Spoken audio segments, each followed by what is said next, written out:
Assalamualaikum warahmatullahi wabarakatuh. Ketemu lagi dengan Bu Raisa. Di sini kita akan belajar menggunakan analisis SEM-PLS dengan softwarenya Smart PLS 4. Teman-teman, seperti yang ada di dalam layar ini, kita akan belajar menganalisis dari keempat variabel ini. Dalam empat variabel ini ada satu variabel sebagai variabel mediasi, teman-teman ya. Dan di sini juga sudah ada 7 hipotesis ya. Jadi nanti dalam penelitian ini kayak misalnya H1 apakah ada pengaruh PU terhadap AE, nanti bisa dijelaskan dalam menggunakan analisis MPLS.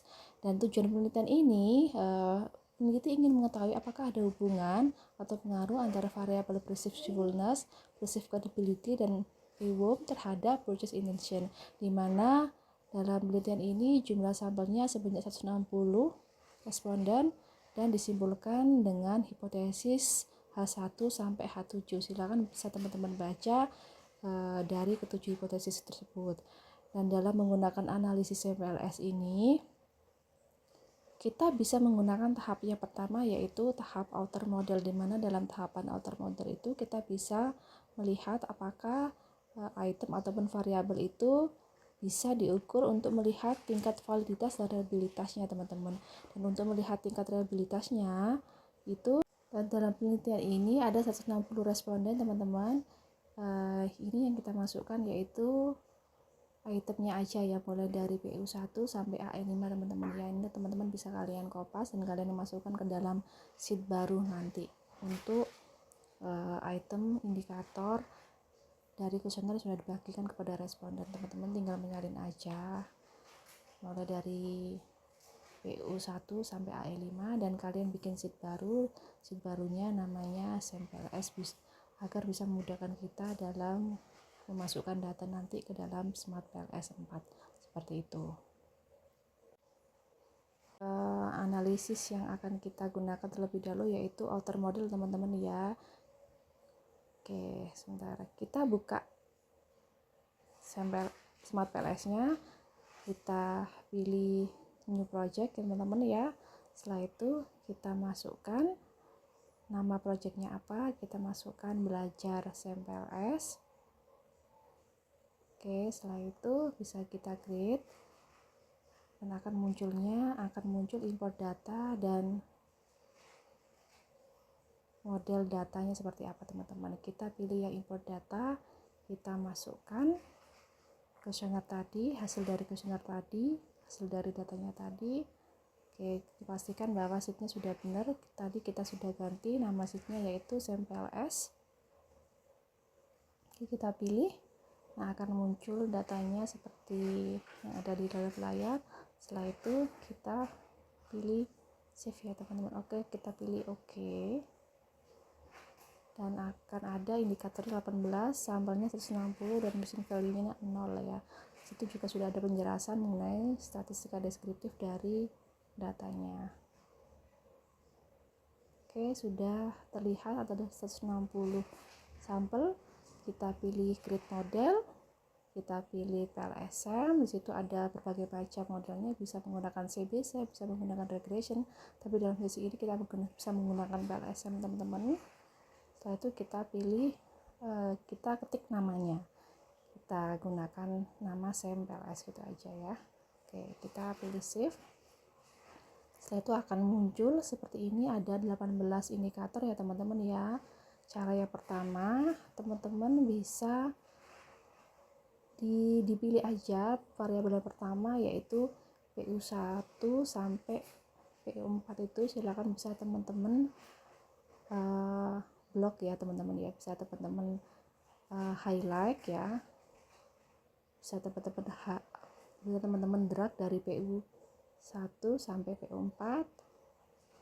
Setelah itu teman-teman drag atau teman-teman tarik ke dalam layar putih dan teman-teman tinggal merename aja. Untuk variabel pertama perceive usefulness, setelah itu bisa teman-teman enter. Oke, dan dalam item variabel itu bisa untuk arahnya atau penempatan di dalam item variabel itu bisa teman-teman ganti sesuai dengan kebutuhan penelitian kalian, bisa di atas atau di samping kiri atau kanan ataupun bawah. Setelah itu kita masukkan lagi variabel yang selanjutnya yaitu PC1 sampai PC5 silakan bisa di drag dan ditarik ya, di blok ke bawah. Setelah itu bisa di drag ya, terus teman-teman bisa merename. Oke. Dan selanjutnya seperti itu teman-teman bisa melanjutkan ke variabel selanjutnya. Oke, di situ ada variabel PI 1 sampai PI 4, silahkan bisa di drag ke samping ke layar yang kosong. Teman-teman bisa melakukan rename. Setelah itu variabel AE1 sampai AE5 seperti itu teman-teman. Setelah itu kita bisa memindahkan posisi dari itemnya sesuai dengan kebutuhan penelitian teman-teman, dan akan kita hubungkan ya antar variabelnya teman-teman. Sebelum variabelnya dihubungkan, biasanya warnanya variabelnya itu pitch ya teman-teman. Nanti setelah dihubungkan, nanti warna dari variabelnya akan berubah jadi warna biru, dan teman-teman kalau menghubungkan, teman-teman bisa pilih connect ya nanti ya. Oke, ini disesuaikan dulu penempatannya supaya nanti hasilnya juga rapi. Silakan pilih connect, terus tekan bagian tengah itu ditarik ke bagian adobe. Jadi bagian tengah PU ditarik ke bagian adobe eworm sampai ada muncul garis warna hijau, itu berarti sudah benar ya. Kita tinggal lepas aja teman-teman, jadi ditekan aja. Nah, akan muncul warna biru kalau sudah benar. Kalau sudah ada hubungannya akan muncul warna biru. Silakan teman-teman bisa menarik aja, cara supaya terhubung bisa menarik variabel yang dipilih ya. Misalnya tadi itu ada PU terhadap PU apakah berpengaruh terhadap AE, silakan bisa teman-teman bisa diarahkan dan bisa kalian rapikan seperti itu. Bisa ditarik ya. Caranya untuk merapikan, pilih yang select ya teman-teman ya. Select ya, pilih select ya. Pilih select. Teman-teman bisa tarik supaya tulisannya tidak menumpuk ya dengan garisnya. Oke, itu juga itemnya bisa ditarik juga. Tapi pilih yang select ya teman-teman ya. Untuk variabel mediasi juga bisa ditarik ke pinggir teman-teman ya, seperti pada gambar itu, tapi karena supaya mudah ke teman-teman untuk memahami, saya taruh variabel mediasinya di tengah seperti itu. Oke, bisa dirapikan lagi.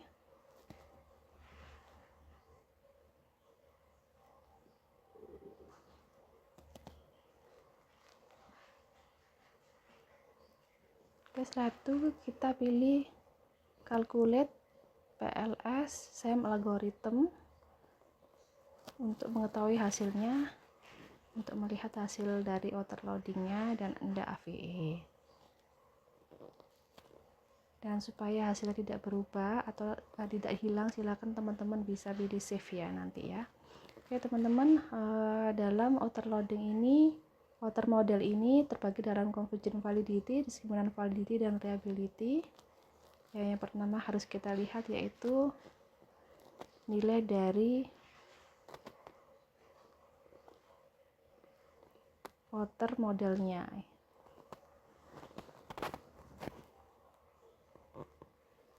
Oke, di sini untuk melihat tingkat validitas dan reliabilitas teman-teman itu terbagi dalam 3 tahapan dalam outer model ya. Oke, dalam kriterianya nanti dikatakan dia valid kalau outer loadingnya di atas 0,7 dan nilai AVE nya di atas 0,5 teman-teman ya. Jadi nanti kita lihat nilai dari outer loadingnya. Ini sesuai dengan referensi yang ada dalam Hare et al dan juga bukunya Chin dan Hare teman-teman ya. Oke, bisa teman-teman lihat.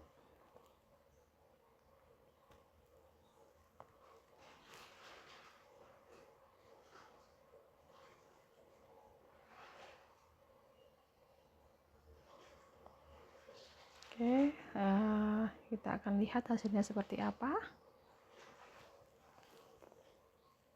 Apakah nilai overloadingnya di atas 0,7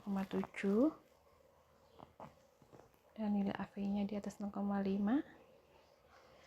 Dan ini ada kriteria overloading di bawah 0,4 itu memang harus dihapus. Overloading di atas 0,7 wajib dipertahankan ya teman-teman ya. Oke, kita lihat nilai dari overloadingnya. Jangan lupa di save dulu supaya hasilnya tidak hilang ya teman-teman ya. Silakan bisa pilih Excel, terus teman-teman bisa pilih export ya, supaya hasil dari PLS algoritma ini tidak hilang. Silakan bisa teman-teman save dulu ke dalam Excel. Setelah itu kita lihat nilai dari overloading. Nilai overloadingnya itu warnanya hijau semuanya kecuali dari AE4. Apakah kalau warna merah ini dihapus? Kita lihat kriterianya tadi teman-teman ya. Dari kriteria tadi, ketika overloadingnya 0,7 wajib lebih dari 0,7 wajib dipertahankan. Overloading antara 0,5 sampai 0,6 bisa dipertahankan asalkan nilai AVE-nya di atas 0,5 seperti itu. Berarti kita harus melihat nilai AVE-nya. Berapa nilai dari AVE-nya seperti itu teman-teman.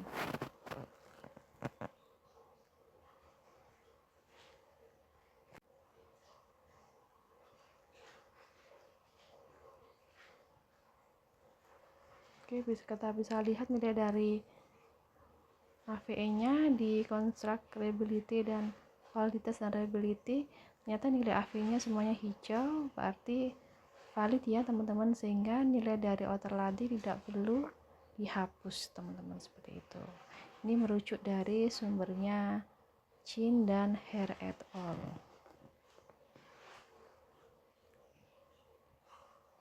Setelah itu, setelah convergent validity, kita melihat, nah ini kesimpulannya. Silakan bisa teman-teman lihat di PowerPoint ya, yang sudah Bu Raisa bagikan ke teman-teman. Oke, sehingga nilai AVE masing-masing variabel itu lebih dari 0 sesuai dengan kriteria yang ada dalam buku atau jurnal penelitian. Sekarang cara yang kedua, melihat diskriminan validity, nilai dari cross loading dan juga Fornelecker teman-teman ya. Untuk nilai dari cross loadingnya dikatakan valid apabila nilai dari konstruknya lebih besar dari yang sebaris. Nilai dari Fornelecker apabila dikatakan valid, nilainya lebih besar dari konstruk yang lainnya, seperti itu. Oke, kita bisa lihat nilai dari cross loadingnya teman-teman ya. Nilai dari cross loading AE1 sampai AE5 lebih tinggi dibandingkan dengan konstruk yang sebaris atau di bawahnya. Begitupun juga dengan cross loading PC1 sampai PC5 juga lebih tinggi dibandingkan sebaris dan di bawahnya. Begitupun juga dengan PI1 sampai PI4 ya teman-teman ya.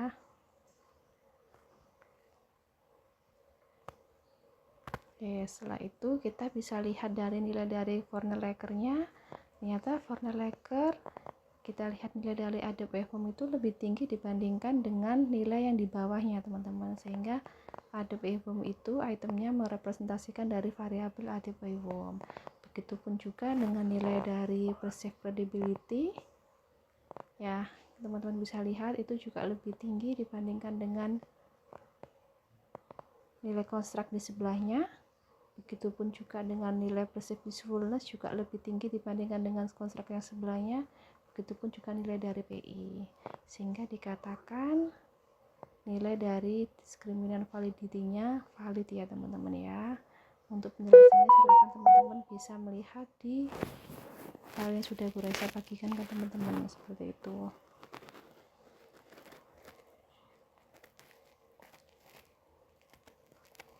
Oke, selanjutnya kita bisa melihat tadi validitas. Sekarang kita lihat apakah datanya reliable.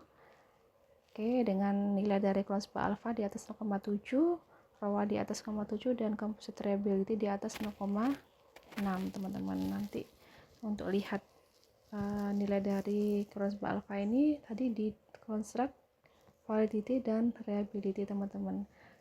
Hasilnya itu biasanya saat di sini ya, jadi sama yang kayak nilai AV tadi ya. Kita bisa lihat bahwa hasilnya hijau sehingga memenuhi kriteria ya, cross alpha di atas 0,7, composite reliability di atas 0,7, dan ini ROA di atas 0,7 dan composite reliability di atas 0,6, sehingga hasilnya reliable ya teman-teman ya. Setelah itu untuk penjelasannya, setelah itu kita akan melakukan evaluasi tahap inner model. Di situ ada R square, ada effect size atau F square, dan juga ada P value. P value dengan cara menganalisisnya menggunakan bootstrapping karena untuk menguji hipotesis. Untuk R square itu ada pendapatnya Chin dan Hare, dikatakan kuat, dikatakan lemah, dan dikatakan moderate. Ada nilainya teman-teman, silakan bisa teman-teman lihat di layar ini ya. Dan untuk pengujian P value itu untuk melihat apakah hipotesisnya diterima atau ditolak, kita nanti menggunakan analisis menggunakan bootstrapping. Sekarang kita lihat nilai dari F square.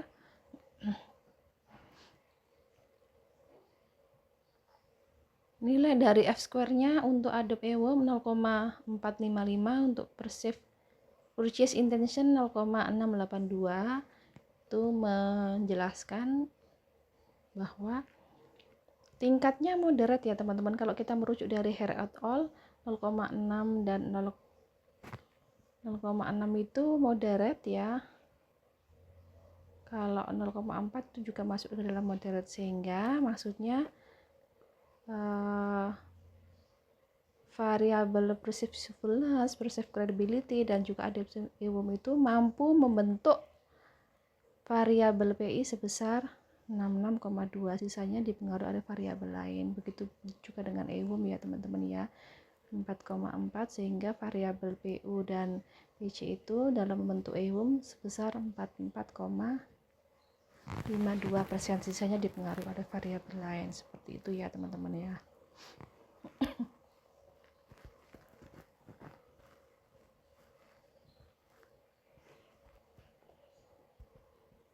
Setelah itu kita lihat dari effect size atau F square. Effect size itu bisa dilihat di F square teman-teman. Teman-teman bisa pilih list ya. Di situ ada berapa kuat sih pengaruhnya atau hubungannya PU dengan PI, PU dengan AE. Itu ada penjelasannya teman-teman ya. Seberapa kuatnya, seberapa moderatnya, itu ada di sini sumbernya sesuai ada yang di dalam tabel ya.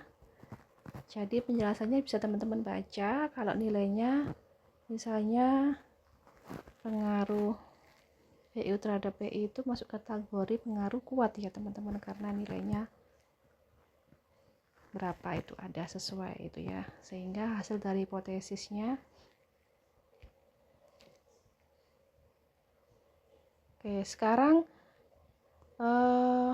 untuk melihat apakah hipotesis H1 sampai H7 diterima, kita bisa menggunakan analisis bootstrapping ya teman-teman ya. Jadi sebelum teman-teman melakukan evaluasi bootstrapping, kalian simpan dulu ya dalam bentuk Excel supaya nggak hilang hasilnya. Dan teman-teman juga bisa melihat hasil dari F square, hasil dari R square, hasil dari AV itu bisa dilihat juga sesuai dengan gambarnya ini, dan kita tinggal mengganti aja yang seperti di layar Bapak. Untuk melihat berapa nilai dari AE nya tinggal diganti aja, berapa nilai dari R square nya tuh. Oke, sekarang kita melakukan analisis bootstrapping untuk melihat pengujian hipotesisnya apakah diterima atau ditolak. Oke, kalau sudah, start calculation. Jangan lupa selalu di save dalam bentuk Excel ya teman-teman ya, karena hasil pengujian ada dua tadi ya, hasil dari PLS algorithm sama hasil dari pengujian bootstrapping. Kita bisa lihat dari nilai dari total effect ya. Total effect ini kita bisa ketahui bahwa dari nilai dari P value. Kalau nilai P value nya hijau itu otomatis diterima hipotesisnya ya. sehingga hipotesis 1 dan sampai hipotesis ke-7 itu diterima dibuktikan dengan nilai p-value kurang dari 0,05 teman-teman ya. Seperti itu. Untuk melihat pengaruh mediasinya, kita bisa pilih yang spesifik indirect effect. Di situ bagaimana perceived usefulness berpengaruh terhadap perceived intention yang dimediasi oleh adopsi earworm. Nah, sehingga hasil dari H6 H7 nya diterima dibuktikan dengan nilai p-value kurang dari 0,05. Seperti itu ya teman-teman ya. Silakan dipelajari materi ini dengan baik ya teman-teman ya. Semoga dari video ini bisa memberikan manfaat buat teman-teman, sehingga teman-teman bisa memudahkan memahami dalam menganalisis menggunakan SMPLS. Seperti itu teman-teman ya. Itu aja yang bisa saya sampaikan. Assalamualaikum warahmatullahi wabarakatuh. Jangan lupa belajar ya teman-teman.